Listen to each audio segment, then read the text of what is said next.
오늘 저는 다니엘서 6장 1절에서 28절까지 있는 말씀을 가지고 진정한 신앙, 이런 제목하에서 말씀의 은혜를 나누려고 합니다. 한번 따라 하시겠습니까? 진정한 신앙. 진정한 신앙. 대한민국에는 개신교만 1000만에서 1200만 명이 있다고 합니다. 그 개신교 안에는 모든 또한 이제 교단이 다르죠. 장로교가 있고, 장로교 안에서도 통합측이 있고, 합동측이 있고, 또 개혁측이 있고, 그 안에서만 또 많이 갈라지죠. 또 침례교도 있어요. 감리교도 있습니다. 순복음도 있고, 성결교회도 있고, 여러 교단이 이렇게 나누어져 있는데 1000만에서 1200만 명의 우리 개신교 교인들이 정말 신앙이 다 좋을까요? 여기에 대한 답변을 누가 할 수 있겠습니까? 그러면 순복음 교단이 신앙이 좋을까요? 아니면은 장로 교인이 신앙이 좋을까요? 감리 교인이 신앙이 좋을까요? 침례 교인이, 성결교회에서 어떤 교인이 신앙이 좋을까요? 우리가 거기에 대한 답변을 우리 마음대로 할 수는 없죠. 오늘 성경에 보니까 이 바로 다니엘이라는 사람이 나와요. 다니엘은 신앙의 본이 되는 사람입니다. 그래서 신앙을 국어사전에서는 뭐라고 설명을 하나 제가 찾아봤더니 두 가지로 설명하고 있어요.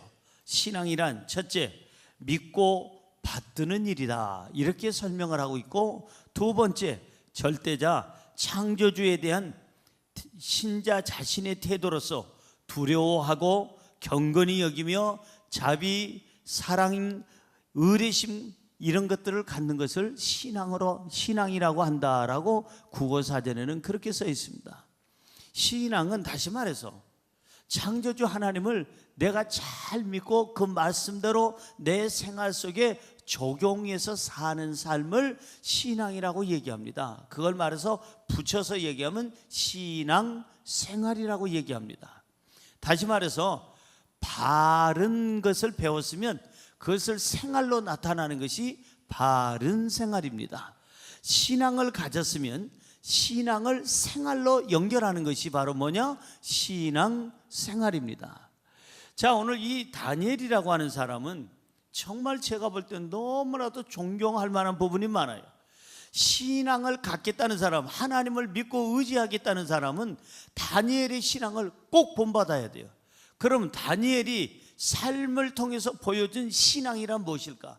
진정한 신앙, 그러니까 그냥 신앙 있는 척하는 것이 아니라 진정한 신앙이란 무엇일까? 오늘 다니엘을 통해서 세 가지를 생각해 보려고 합니다. 첫째로, 진정한 신앙은 삶 속에 본이 되는 신앙입니다. 시작. 진정한 신앙은 삶 속에서 본이 되는 신앙입니다. 믿어지시면 아멘. 저 바닷가에 개들의 고민이 있습니다. 바닷가에 개들도 자녀 교육을 해야 되지 않겠습니까? 그래서 바닷가의 개들의 아버지들은 200년 전에도 100년 전에도 50년 전에도 10년 전에도 지금도 고민하는, 잘못된 교육 때문에 고민하는 게 있습니다. 그게 뭐냐? 걸음걸이를 잘못 가르친 겁니다. 개 아버지들이 늘 항상 자식들한테는 나는 잘못 걸어도 너희는 잘 걸어라 라고 100번 1000번을 얘기해도 자식들은 아버지를 그대로 본받아서 아버지가 하는 대로 옆으로 앞으로 가지 않고 옆으로 기어갑니다. 그래서 이 바닷가의 개 아버지들의 고민은 교육을 잘 시켜야 되는데 자기가 안 되는 걸 가르치려니까 지금도 고민이랍니다. 그래서 앞으로 가라니까 이놈들아 그랬더니 자식들이 하는 말, 아버지가 본을 보여주세요 그러면서 아버지 차렷 앞으로 갓, 아들 딸이 구령을 붙였더니 아버지가 앞으로 이렇게 가야 되는데 역시나 그 아버지, 그 할아버지가 했던 것처럼 옆으로 가서 지금까지 딱 하나 못 고치는 게 있다면 걸음걸이라고 얘기합니다. 우리나라의 옛날 서당 선생님 중에 하늘천 따지까지는 아주 잘하는데 그냥 바람 풍자만 나오면 바람이 아니라 바담풍 해가지고 그 제자들을 놓고 언제나 고민했던 것이, 이놈들아, 바담풍이 아니고 바담풍이라고 하지 않느냐. 선생님 맞잖아요. 바담풍이 맞잖아요. 바담풍이 아니고 바담풍이라니까. 지금까지도 고민하는 선생님이 있을 겁니다. 바람자가 안 돼서 바담풍 하는 선생님. 제가 강남에서 사역을 할 때, 강남교회를 담임할 때 우리 권사님 한 분이 계셨는데, 권사님에게는 아들 둘이 있습니다. 근데 며느리를 봐야 되는데, 믿음 좋은 며느리를 봐야 되는데 둘 다 믿음이 그럭저럭 했습니다. 안 믿는 것도 아니고 그럭저럭 했는데서 한 주 나왔다가 세 주 빠지는 며느리들이었는데, 이 시어머니를 만난 다음부터는 그들이 신앙생활을 갖게 됐어요. 왜냐하면 시어머니가 너무 인격자입니다. 너무너무 온유합니다. 너무 사랑이 많습니다. 시어머니가 아니고 우리 친정 어머니보다도 더 이해심이 많고 더 따뜻하게 대해주는 걸 보고 너무나도 그 생활에 감동이 돼서 며느리 둘이 교회 그럭저럭 다니던 사람들이 시집 와가지고 오히려 시어머니 때문에 함께 강남교회를 시어머니와 함께 매주마다 손잡고 와서 함께 예배드리고 끝나고 식사하고 돌아가는 것을 제가 매주마다 보게 됐습니다. 여러분, 신앙이란 뭘까? 신앙은 입으로 하는 것이 아니라 삶을 통해서 보여주는 게 신앙이에요. 설교도 마찬가지입니다. 저는 목회자들 세미나를 갈 때 목사님들을 앉혀놓고 제가 세미나 설교와 강의를 할 때, 설교는 무엇이냐? 입으로 하는 것이 아니라 내 삶을 통해서 보여주는 것이 설교다라고 저는 목회자들에게 그렇게 가르칩니다. 그렇게 복음을 전합니다. 강의합니다. 여러분, 신앙이란 뭐냐? 신앙 따로, 생활 따로는 신앙이 아니에요. 교회에서는 신앙이 있는 것 같은데 집에 가면 신앙하고 상관이 없고, 교회에서는 신앙이 있는 것 같은데 직장 가면 신앙을 전혀 찾아볼 수 없는 그런 사람이 종종 있습니다. 그거는 신앙이 아닙니다. 참된 신앙, 진정한 신앙은 바로 이 다니엘과 같이 내 입의 고백이나 내 입술의 기도나 내가 하는 모든 삶이 하나가 되는 거예요. 그래서 신앙이 생활로 하나 되는 게 바로 신앙생활이다. 할렐루야. 알아들었습니까? 신앙은 삶 속에서 나타내라는 거예요. 입으로만 주여 주여 찾는 게 아니라 내 삶 속에서 주님이 살아계시도록, 내 삶 속에서 이 말씀이 살아 움직이도록, 내 삶 속에서 이 말씀의 열매가 맺어지도록 사는 것이, 그게 진정한 신앙인 줄로 믿습니다. 에이, 하나님만 잘 믿으면 되지 뭐 생활이야 뭐, 그건 잘못된 거예요. 하나님이 잘 믿기 때문에 생활이 달라져야 되는 거예요. 하나님을 잘 믿기 때문에 하나님 말씀대로 살아야 되고, 하나님 말씀대로 살아야 전도의 열매가 맺어지게 되는 줄로 믿습니다.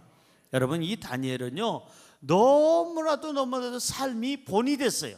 자, 본문 말씀 3절 볼까요? 시작. 다니엘은 마음이 민첩하여 총리들과 고관들 위에 뛰어남으로 왕이 그를 세워 전국을 다스리게 하고자 한지라. 민첩하다, 마음이 민첩하다는 얘기는 지혜롭다는 얘기입니다. 총명하다는 거예요. 어떤 누구보다도 지혜롭고 총명해서 싸움을 일으키지 아니하고 평화롭고 화목하고 사람들과 잘 화목하면서 사는 삶을 살았다는 겁니다. 이 다니엘에 대해서 4절은 이렇게 얘기합니다. 시작. 이에 총리들과 고관들이 국사에 대하여 다니엘을 고발할 근거를 찾고자 하였으나 아무 근거 아무 허물도 찾지 못하였으니 이는 그가 충성되어 아무 그릇됨이 없고 아무 허물도 없음이었더라. 보세요, 이 바벨론의 총리들과 고관들이 이 모든 이 다니엘의 허물을 어떻게든지 찾으려고 했는데 찾았다고 했어요? 못했다고 그랬어요? 못 찾았다고 그랬어요? 찾지 못했어요. 그가 너무 자기 자신에 대해서, 가정에 대해서, 국가에 대해서, 자기 직분에 대해서 충성되어 아무 그릇됨도 없고 아무 허물도 없음이었더라. 이 다니엘은 삶을 통해서 하나님의 자녀인 것을 증거하고 있어요. 삶을 통해서 자기는 창조주 하나님을 믿고 산다는 것을 신앙생활을 보여주고 있는 거예요. 나는 이렇게 진정으로 이런 신앙을 가지고 산다는 걸 삶에서 보여주는 거예요. 그래서 이 삶이 곧 신앙이요, 신앙이 곧 삶이 됐던 이 다니엘, 신앙 따로 생활 따로가 아니라 신앙과 삶을 하나로 해서 본이 된 이 진정한 신앙의 그 위인이 누구냐? 다니엘이라는 사람이에요. 오늘 다니엘이 신앙을 본받으시기를 주님의 이름으로 축원합니다. 내 마음대로 인상 쓰고 내 마음대로 소리 지르고 아버지한테 대들고 남편한테 아내한테 그냥 쌍심지 세워가면서 그냥 있는 말 없는 말 다 하는 분들, 우리 교회는 없지만 저 건너편에는 있는 것 같은데, 사랑하는 성도 여러분, 오늘부터 달라지시기 바랍니다. 여러분들이 신앙생활을 한다면 가정이 변화돼야 되고 직장이 변화돼야 되고 그들이 전도돼야 돼요. 저 사람이 믿는 하나님은 내가 믿어야 되겠다. 저 사람처럼 내가 살려면 하나님을 믿어야 되겠다. 이렇게 해서 교회를 찾아오고 신앙생활을 그들도 하게 되는 전도의 열매가 있기를 주님의 이름으로 축원합니다. 다니엘이 얼마나 깨끗하고 얼마나 온전하고 얼마나 말씀대로 아름답게 살았는지, 이 바벨론의 이 바로 왕이, 이 다리오가 모든 사람들에게 얘가 믿는 하나님을 믿으라고 명령을 내립니다. 성경 볼까요? 그런가 안 그런가? 26절에서 27절을 한번 보세요. 다리오 왕이 백성들에게 조서를 내리고 명을 내립니다. 시작. 내가 이제 조서를 내리노라. 내 나라 관할 아래에 있는 사람들은 다 다니엘의 하나님 앞에서 떨며 두려워할지니 그는 살아계시는 하나님이시요 영원히 변하지 않으실 이시며 그의 나라는 멸망하지 아니할 것이요 그의 권세는 무궁할 것이며 그는 구원도 하시며 건져내기도 하시며 하늘에 서든지 땅에 서든지 이적과 기사를 행하시는 이로써 다니엘을 구원하여 사자의 입에서 벗어나게 하셨음이라 하였더라. 와, 이걸 읽어보니까 다리오 왕의 신앙 고백이에요. 다니엘을 통해서 얼마나 큰 영향을 받았는지, 다니엘을 통해서 얼마나 아름다운 것을 보았는지, 다니엘을 얼마나 신뢰하고 사랑하는지, 다리오 왕은 사자굴 속에서 살아서 나온 이 다니엘을 보고 너무 기뻐하면서, 그리고 조서를 내리는데 모든 내 나라에 있는 백성들아 이거는 꼭 지켜라. 그게 뭐냐? 다니엘의 하나님을 떨면서 두려워하면서 섬겨라. 그분은 살아계신 분이요 영원히 변치 않는 분이고 그분의 나라는 멸망하지 않을 뿐만 아니라 그의 권세는 무궁하고 그는 구원도 하시고 건져내시기도 하시고 하늘에서나 땅에서나 이적과 기사를 일으키시는 분이시고 다니엘을 사자의 이빨에서 건져내신 분이 바로 이 하나님이시다. 믿어라. 누가 그랬다고요? 또 잊어버렸어. 다리오 왕이라고 아까 얘기했는데 또 다름질하는 왕으로 또 여러분들이 생각하면 안 돼요. 다리오 왕이라고 하는 이 바벨론 왕은 다니엘의 삶을 통해서 영향을 받은 거예요.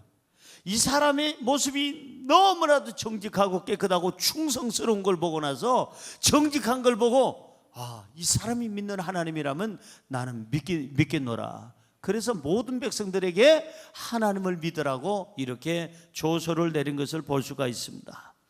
전도는 입으로 합니까? 삶을 통해서 합니까? 말은 또 잘해요. 삶을 통해서 한다는 거 모르기나 하면 내가 가르쳐 드리기라도 하겠는데 너무나도 잘 알고 계셔. 여러분요, 입으로 하는 게 전도가 아니에요. 이거 못된 짓 할 거 다 하면서, 악한 짓 할 거 다 하면서, 그냥 자기 그냥 하고 싶은 대로 그냥 성질 다 부리면서 예수 믿어. 그러면 믿겠느냐 이 말이에요. 야, 네 같은 성격, 네 같은 인격, 네 같은 삶, 그 너저분하고 더럽고 악하고, 야, 네가 가나 그런 천국이라면 난 안 가겠다. 이렇게 되면 안 되잖아요. 이 사람이 다리오 왕이 얼마나 이 다니엘의 삶을 통해서 깨끗함을 보았는지, 네가 믿는 하나님이라면 내가 믿겠다. 온 백성들에게 다 다니엘이 믿는 하나님을 두려워하면서 우리 믿읍시다. 그리고 안 믿는 사람 전부 다 내가 가만두지 않겠소 하고 명을 내린 게 바로 이 말씀이에요. 여러분, 신앙은 교회에서도 빛이 나야 되지만 신앙이라는 것은 가정에서도 사회에서도 여러분 직장에서도 어느 곳에든지 빛이 나야 될 줄로 믿습니다.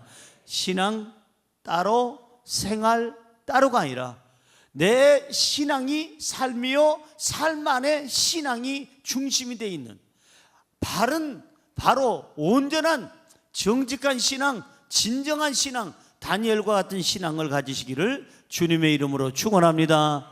두 번째로, 진정한 신앙은 어떤 상황에서도 타협하지 않는 신앙입니다. 시작. 진정한 신앙은 어떤 상황에서도 타협하지 않는 신앙입니다. 믿어지시면 아멘. 아멘.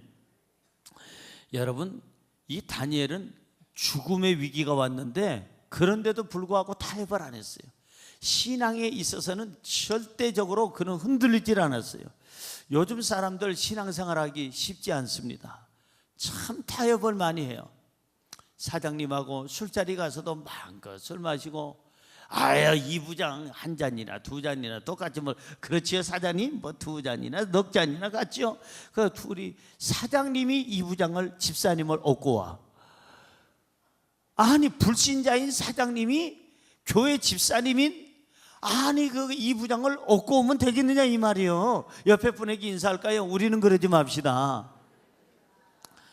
그럼 목사님, 사장님이 자꾸 술 한잔 하라고 막 그냥 욱박질르는데 안 하는 것도 문제 아닙니까? 그 술 한잔 잠깐 한잔 하는 게 죄입니까? 죄냐 아니냐 묻는다면 저는 제가 분명히 술을 안 하기 때문에 아주 정확하게 성경대로 말하면 죄는 아닙니다. 한잔 했다고 해서 남편이 한잔하고 왔는데 이 사탄아 물러가라 막 이러면 그건 잘못된 거예요. 그건 잘못된 거예요. 오늘 이 방송을 듣고 누군가가 시비 붙을 사람이 있을지는 혹시 모르겠어요. 목사님, 그런 설교 하시면 어떻습니까? 우리 한국의 개신교는 아예 술을 금했는데, 한국에 미안하지만 교회는 다니면서도 술 한 잔씩 하는 분들 제가 알기로는 성직자도 있고 장로님들 수두룩하고 미안하지만 재직들 많습니다. 심지어는 어느 날 제 앞에서도 목사님 이렇게 더운 날은 맥주 한잔 해야 됩니다 하는 분들도 있습니다. 우리 교회는 없습니다. 어느 교회라고 얘기할 수는 없는데 그 교회는 있습니다. 그러면서 제가 나는 평생에 안 해봤는데 지금부터 술 맛들이면 평생에 내가 그 술 맛에 빠질 것 같아서 아예 맛을 안 들이려고 합니다. 저는 안 합니다. 우리 아버지가 평생 살아계시면서 술 마시지 말란 말 한마디도 안 했지만 자기가 엄청나게 마시면서 내 목까지 다 마시고 가셨습니다. 그렇기 때문에 저는 아버지가 다 마시고 가셔서 제가 마실 술이 없습니다. 제가 농담 삼아 이러면서 제가 진심으로 안 마시니까 하는 말인데, 술 한잔 했다고 그분을 죄인 취급하는 것은 잘못된 겁니다. 어느 나라 가도 다 합니다. 미안하지만 일본에 가도 유럽에 가도, 얼마 전에 제가 유럽에 가도요, 많은 사람들이 그냥 한 잔씩 해요. 저는 안 합니다. 안 하는데 독일에 가니까 그게 있습니다. 알코올이 안 들어있는, 옛날에 우리나라에 보리 음료, 맥 무슨 이런 거 있잖아요. 그런 것처럼 똑같은 거, 그 알코올이 안 들어있는 거 하면서, 진짜 안 들었습니까? 안 들었습니다. 냄새를 맡아보니까 정말 없어요. 그래서 제가 알코올이 안 들어있는 그야말로 보리 음료를 하고 지네들은 알코올이 있는 그런 걸 마시는 걸 봤습니다. 여러분 보세요. 진심으로 한 잔씩 전 세계가 다 하는데 그걸 다 너희들 범죄 행위라고 하면 되겠어요? 성경에는 술 취하지 말라고 그랬지 누가 술 한 잔 하지 말라고 한 구절이 있느냐고 그렇게 따지는 분들이 있습니다. 그건 맞는 말이에요. 틀린 말은 아니에요. 그러나 대한민국은 언더우드 박사나 아펜셀러 박사나 이런 분들이 우리나라에 와서 복음을 전하러 왔는데 우리나라 사람들은 유럽이나 미주 사람하고 다르더라는 거예요.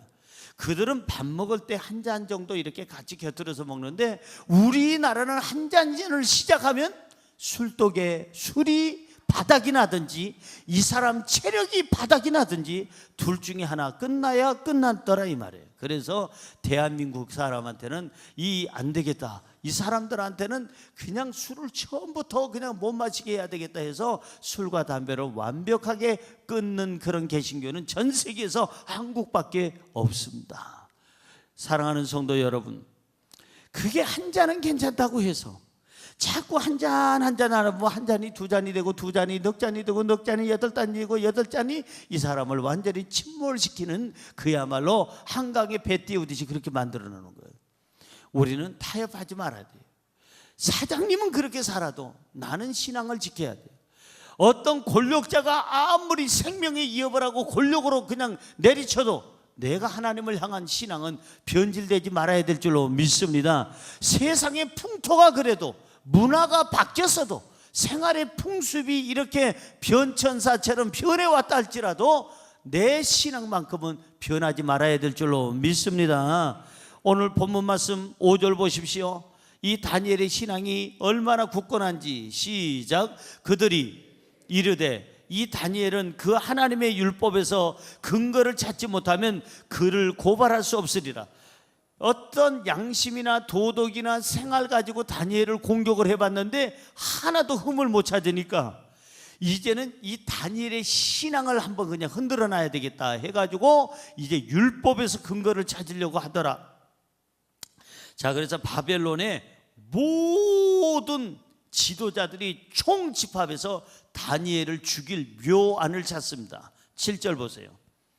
이 바벨론의 모든 지도자들이 다 모였습니다. 읽어보세요.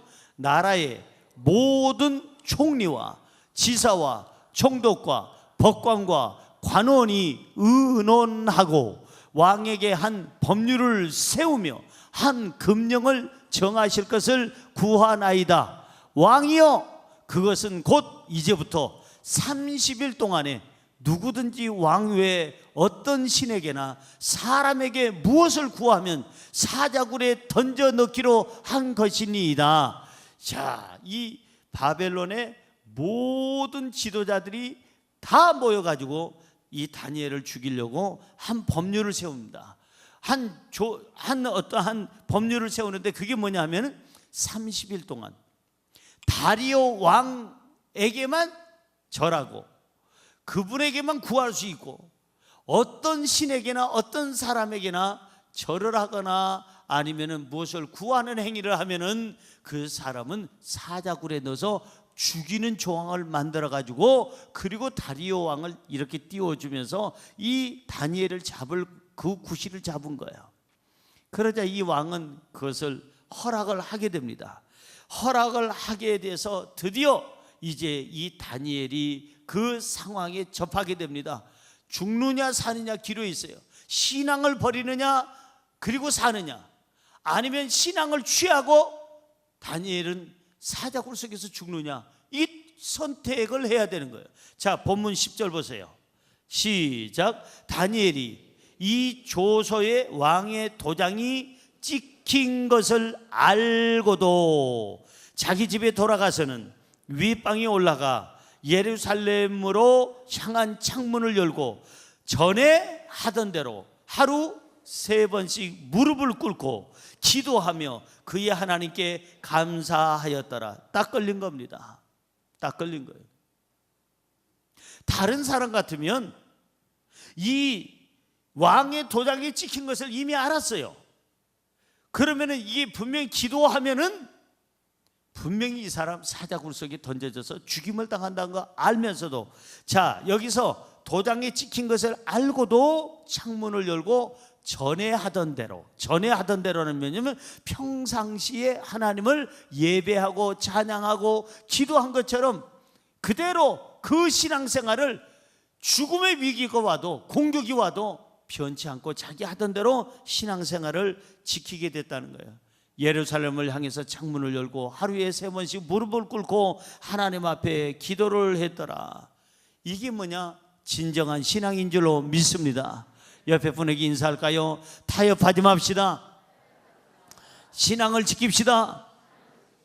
환난과 핍박 중에도 성도는 신앙 그 다음에 뭐예요?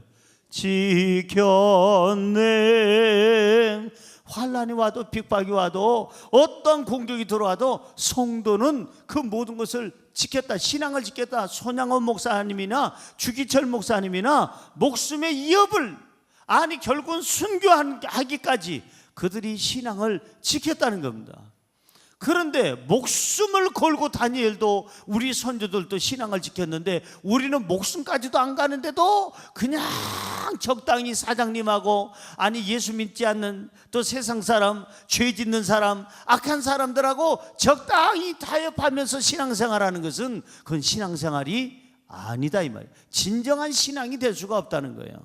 그래서 진정한 신앙은 뭐냐? 타협하지 않는 신앙이 오직 전에 하던 대로 어떤 일이 있어도 어떤 공격이 있어도 위협이 있어도 전에 하던 대로 바른 신앙생활을 끝까지 하게 되기를 주님의 이름으로 축원합니다. 축원합니다. 여러분 오늘 본문 말씀 11절 보세요. 다 같이 읽어봅니다. 그 무리들이 모여서 다니엘이 자기 하나님 앞에 기도하며 간구하는 것을 뭐 했더라? 발견했다는 얘기는 이제 꼬투리 잡을 것이 나왔다는 거예요. 이제 넌 죽었다. 이제 다니엘 너는 죽었다. 너 그러라고 내가 이렇게 혹시나 저것이 죽음이 두려워서 기도를 안 하면 어떡하나 했는데 아니 저것이 무슨 배짱으로 이 세상에 죽인다고 이렇게 명을 내린데도 저렇게 하나님 앞에 기도를 해 됐다 해가지고 왕한테 얘기를 합니다. 14절 보세요. 14절 시작. 왕이 이 말을 듣고 그로 말미암아 심히 근심하여 다니엘을 구하려고 마음을 쓰며 그를 건져내려고 힘을 다하다가 어떻게 됐어요? 해가 질 때에 이르렀더라. 하루 종일 이 소식을 듣고 왕이 다니엘을 어떻게든지 살리려고 구원하려고 마음을 쓰고 근심하고 건져내려고 애를 쓰다가 시간이 다 가서 해가 저물어 갔다 이 말이에요. 저녁이 이르렀다는 얘기입니다. 악한 무리들은 가만히 두질 않고 왕에게 다시 한번 막 그냥 계속 강압적으로 얘기를 합니다. 왕이요, 왕이 직접 친필로 쓴 것이고 사인한 것이고 어인을 찍은 것인데 조서를 내리고 명한 것인데 왕이 다니엘을 살려준다면 왕의 권위가 뭐가 되겠나이까? 이거는 말도 안 됩니다. 빨리 해결해 주옵소서. 통촉하옵소서. 온 신하들이 다 그렇게 해서 결국은 할 수 없이 왕은 다니엘을 사자굴에 넣으라고 명령합니다. 16절입니다. 이에 왕이 명령하며 다니엘을 끌어다가 사자굴에 던져 넣은지라. 왕이 다니엘에게 이르되 너가 항상 섬기는 너희 하나님이 너를 구원하시리라 하니라. 왕은 어쩔 수 없이 다니엘을 사자굴에 넣을 수밖에 없었고 그리고 얘기합니다. 너희 하나님이 너를 정말 구원해 주기를 나도 기도하마 정말 바라노라 하고 그렇게 얘기하는 것을 볼 수가 있습니다. 다니엘은 악한 자들을 위협 앞에서도 사자굴 속에 들어가는 죽음의 그 위협 속에서도 그는 자기의 신앙을 끝까지 타협하지 아니하고 바른 신앙, 정직한 신앙을 가져서 하나님을 감동시키고 사람들을 감동시킨 줄로 믿습니다. 어떤 경우에도 신앙을 지키시기 바랍니다. 타협하지 마시기 바랍니다. 순수한 신앙 끝까지 가지고 천국 가기를 주님의 이름으로 축원합니다. 마지막으로 세 번째, 진정한 신앙은 어떤 상황에서도 하나님께서 보호해 주신다는 것, 이 확신이 있는 신앙입니다. 시작. 진정한 신앙은 어떤 상황에서도 하나님께서 보호해 주신다는 확신이 있는 신앙입니다. 믿어지시면 아멘. 다니엘이 사자굴에 던져지자 다리오 왕은 밤새 잠을 이루지 못합니다. 18절 보세요. 금식합니다. 시작. 왕이 궁에 돌아가서는 밤이 새도록 금식하고 그 앞에 오락을 그치고 잠자리를 마다하니라. 이 18절에 보니까 이 다리오 왕은 다니엘이 걱정이 돼가지고 사자굴에 던져놓고 나서 이제는 죽을까봐 아니라 이미 다른 사람 같으면 다 죽었죠. 그래서 밤새도록 금식하고 오락을 그쳤다는 것은 웃지도 아니하고 즐거운 일도 하지도 아니하고 잠자기를 마다했다는 것은 아예 뜬 눈으로 샜다는 얘기입니다. 자, 그럼 19절부터 20절까지를 볼까요? 시작. 이튿날에 왕이 새벽에 일어나 급히 사자굴로 가서 다니엘이 든 굴에 가까이 이르러서 슬피 소리질러 다니엘에게 묻되, 살아계시는 하나님의 종 다니엘아, 너가 항상 섬기는 너희 하나님이 사자들에게서 능히 너를 구원하셨느냐 하니라. 다니엘이 살아있다는 확증을 가지고 간 게 아니에요. 누가 다니엘이 아직 살아있나이다 왕이요 보고해서 간 것이 아닙니다. 왕이 밤새도록 잠을 안 자고 있다가 새벽에 다니엘이 걱정이 돼서 다니엘을 던진 그 사자굴에 가까이 가가지고 슬피 소리 질렀다고 그랬어요. 슬피 소리 질렀다는 얘기는 이미 다니엘이 죽었을 것이라는 것을 생각하면서도, 그러면서 혹시나 해가지고 너가 믿는 하나님이, 너가 섬기는 하나님이 이 사자들에게서 능히 너를 구원했느냐, 다니엘아 구원했느냐 울면서, 이제 분명히 죽었을 거라 생각하면서도 했느냐 하면서 이제 했는데, 거기 굴 속에서 소리가 납니다. 다니엘은 살았을까요? 죽었을까요? 어떻게 그렇게 자신 있게 대답하세요? 자, 성경 봅니다. 23절입니다. 그 다니엘의 소리가 들립니다. 시작. 왕이 심히 기뻐서 명하여 다니엘을 굴에서 올리시니라. 23절 보기 전에 22절을 봐야 되겠네. 22절 시작. 나의 하나님이 이미 그의 천사를 보내어 사자들의 입을 어떻게 하셨어요?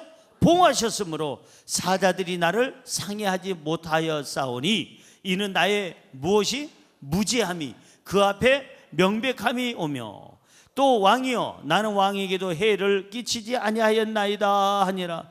야, 이 슬픈 소리로 지금 다니엘을 부르고 있는데 그 굴 속에서 다니엘이 말하기를, 왕이여 이미 나의 하나님이 천사를 이 바로 사자굴에 미리 보내서 천사의 입을 봉하셨나이다. 천사의 입이 아니라 사자의 입을, 천사를 통해서 사자의 입을 봉하셨나이다. 천사가 그럼 사자의 입을 뭘로 봉했을까? 노끈으로 그냥, 아니면은 여러분 그냥 호치키스로 박았을까요? 아니면 여기다가 그냥 이삿짐 쌀 때 그냥 아주 그냥 강력 접착제로 그냥 녹색으로 그냥 왔다 갔다 해가지고 그냥 다 붙였을까요? 뭘로 봉했는지를 모르지만 다니엘은 얘기합니다. 천사를 하나님께서 미리 보내셔서 이 사자들의 입을 다 봉해놓고, 그래서 꼼짝없이 수군하게 만들어가지고 제가 이렇게 살아났다고 고백을 하게 됩니다. 이러자 이 왕은 너무너무 기뻐합니다. 우리 23절 읽어볼까요? 왕이 심히 기뻐서 명하여 다니엘을 굴에서 올리라 하매, 그들이 다니엘을 굴에서 올린즉 그의 몸이 조금도 상하지 아니하였으니, 이는 그가 자기의 하나님을 믿음이었더라. 누가? 다니엘이. 몸에 하나도 상처가 안 받은 것은, 해를 받지 않은 것은 하나님이 나를 보호해 주신다는, 어떤 경우에도 하나님은 나를 보호하신다는 확신을 가졌기 때문에 하나님께서 그를 보호해 주신 줄로 믿습니다. 할렐루야. 따라하세요. 하나님은 나를 어떤 경우에도 보호해 주십니다. 내가 바른 생활, 신앙생활을 올바로 하면, 정말 진정한 신앙생활을 하면 하나님은 우리 편이 되어주시고 우리를 보호해 주실 줄로 믿습니다. 자, 이쯤 이렇게 되면 궁금한 게 하나 있어요. 다니엘을 참소하고 죽이려고 했던 사람들의 어떻게 됐을까? 그게 궁금하죠?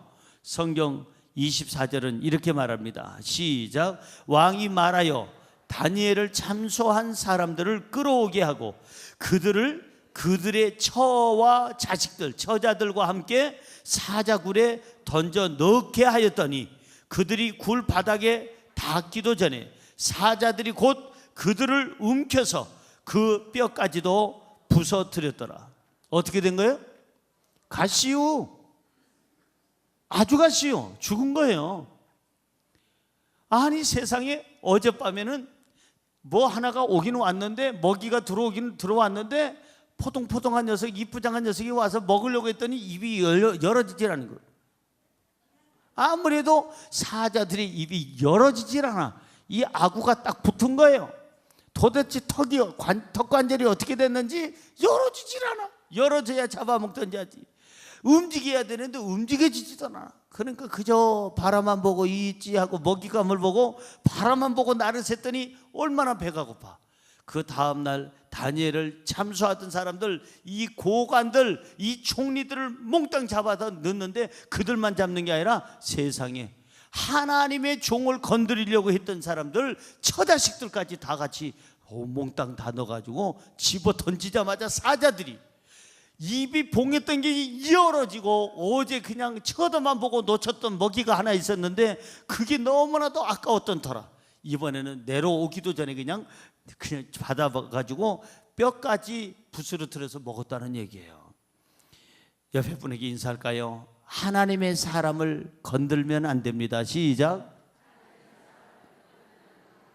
절대로 건들지 말아야 될 사람이 있어요. 누구예요? 하나님의 사람. 여러분 신앙생활하면서 절대 하나님 믿는 사람들 비판하지 마세요. 집사님들 조금 부족하더라도, 권사님들, 안수집사님들, 장로님들 조금 부족하더라도, 주의종들 조금 부족하더라도 눈물로 기도하고 가리워주고 어떻게든지 그분을 위해서 바른 신앙생활을 할 수 있도록 해야지. 올레 이 집사님이 이러면서 자꾸 어디 가서 비난하고 비판하고 공격하고 그 사람을 해하려고 한다면은 하나님을 믿는 사람을 여러분들이 건들면요 절대 안 되는 거예요. 절대 여러분들이 건들지 말아야 될 사람 1번 누구요? 하나님을 믿는 사람. 하나님 믿는 다니엘을 갖다가 이렇게 신앙을 흔들려고 하고 죽이려고 했던 사람들은 아예 뼈도 못 추리고, 이게 이 말이야말로 뼈도 못 추리는 거예요. 뼈도 못 추리고 거기서 정리돼서 죽게 된 것을 보게 됩니다.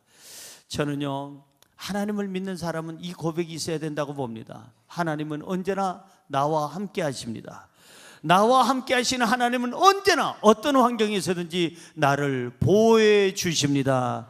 시편 23편 4절입니다. 이 고백이 우리에게 있어야 됩니다. 시작. 내가 사망의 음침한 골짜기로 다닐지라도 해를 두려워하지 않을 것은 주께서 나와 함께 하심이라. 주의 지팡이와 막대기가 나를 안위하시나이다. 내가 혹시나 사망의 음침한 골짜기 가고 싶지는 않지만 나도 모르게 질병으로 아니면 어떤 문제로 사망의 음침한 골짜기로 혹시나 내가 갈 일이 있다면 그곳에서도 내가 두려워하지 않을 것은 하나님께서 함께 하시고, 그 하나님의 손에는 지팡이와 막대기.